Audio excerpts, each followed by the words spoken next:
বাংলাদেশি জাতীয়তাবাদের যে দর্শন, সেই দর্শন কখনো পরাজিত হতে পারে না।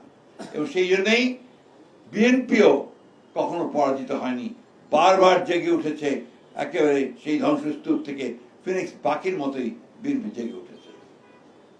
প্রিয় সাংবাদিক বন্ধুগণ, তাই 7ই নভেম্বর আমাদের কাছে, গোটা জাতির কাছে অত্যন্ত গুরুত্বপূর্ণ একটা দিন। বিশেষ করে আজকের যে রাজনৈতিক প্রেক্ষাপট, যখন একটা মানুষ অনিশ্চয়তার হতাশার মধ্যে চলে যাচ্ছে এবং প্রত্যেকটি মানুষ বারবার চিন্তা করছে কি হবে, কি হতে পারে। আমরা দেখছি যে বাংলাদেশের শত্রুরা তারা আবার মাথা চালা দিয়ে উঠতে শুরু করেছে, মাথা তুলে উঠতে শুরু করেছে। আমরা দেখছি যতই সময় যাচ্ছে ততই বাংলাদেশে একটা অ্যানার্কিক সিচুয়েশন, একটা পুরোপুরি একটা নৈরাজ্য সৃষ্টি করার অপচেষ্টা চলছে। দুর্ভাগ্যক্রমে আমরা দেখছি যে সোশ্যাল মিডিয়াতেও সেই প্রোপাগান্ডা, আপনার মিসইনফরমেশন, মিথ্যা প্রচার দিয়ে বাংলাদেশে একটা আপনার নৈরাজ্য সৃষ্টি করার প্রক্রিয়া চলছে। আজকে তারই প্রেক্ষিতে 7ই নভেম্বর আজকে আমাদের কাছে অত্যন্ত গুরুত্বপূর্ণ। শহীদ প্রেসিডেন্ট জিয়াউর রহমান যেভাবে জাতিকে ঐক্যবদ্ধ করেছিলেন, আজকে একইভাবে আমরা দেখছি যে আমাদের নেতা জনাব তারেক রহমান সাহেব, তিনি আজকে সেই সুদূর থেকে দেশকে ঐক্যবদ্ধ করবার চেষ্টা করছেন। সাংবাদিক বন্ধুগণ, আমরা এই যৌথ মিটিংয়ে সভায় সিদ্ধান্ত নিয়েছি যে এবার 7ই নভেম্বর আমরা যথাযোগ্য মর্যাদার সঙ্গে পালন করব। সেই জন্যে আমরা কতগুলো আপনার কর্মসূচি গ্রহণ করছি, সেই কর্মসূচিগুলো আমি আপনাদেরকে জানাচ্ছি। আমরা 10 দিন ব্যাপী কর্মসূচি নিয়েছি। এই কর্মসূচিতে 5ই নভেম্বর থেকে 13ই নভেম্বর পর্যন্ত আমি আপনাদেরকে শোনাচ্ছি।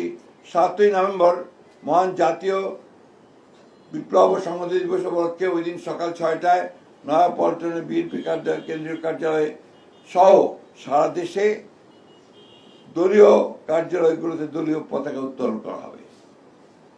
2 নম্বরে দিবসটি উপলক্ষে 7ই নভেম্বর সকাল 10টায় দলের জাতীয় নেতৃবৃন্দ সহ সকল পর্যায়ের নেতাকর্মী মহান স্বাধীনতার ঘোষক সাবেক রাষ্ট্রপতি শহীদ প্রেসিডেন্ট জিয়াউর রহমানের মাজারে পুষ্পস্তবক অর্পণ করবেন ও ফাতিহা পাঠ করবেন। এই দিবসটি উপলক্ষে বিএনপির উদ্যোগে 7ই নভেম্বর 2025 এটা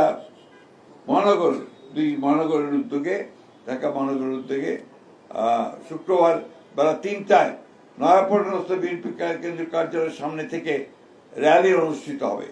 ওই দিনই সারা দেশে বিএনপির উদ্যোগে জেলা উপজেলা পর্যায়ে র্যালি অনুষ্ঠিত হবে।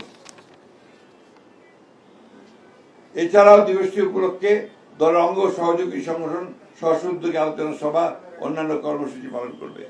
এর মধ্যে শ্রমিক দল 5ই নভেম্বর আলোচনা সভা করবে, ছাত্র দল 8 নভেম্বর টিএসসিতে আলোকচিত্র 7 ও 8 এবং আলোচনা সভা টিএসসিতে, ওলামা দল 9 নভেম্বর এতিম শিক্ষার্থীদের মাঝে শিক্ষা উপকরণ বিতরণ করবে, তাঁতি দল 10 নভেম্বর আলোচনা সভা করবে, কৃষক দল 11 তারিখে আলোচনা সভা করবে, জাসাস 13 তারিখে শহীদ মিনারে সন্ধ্যায় সাংস্কৃতিক অনুষ্ঠানের আয়োজন করবে। আর ইতিমধ্যে 12 তারিখে ঐতিহাসিক 7ই নভেম্বর জাতীয় বিপ্লব সংহতি উপলক্ষে বিএনপির উদ্যোগে 12ই নভেম্বর 2025 বুধবার চীন মৈত্রী সম্মেলন কেন্দ্রে আলোচনা সভা অনুষ্ঠিত হবে।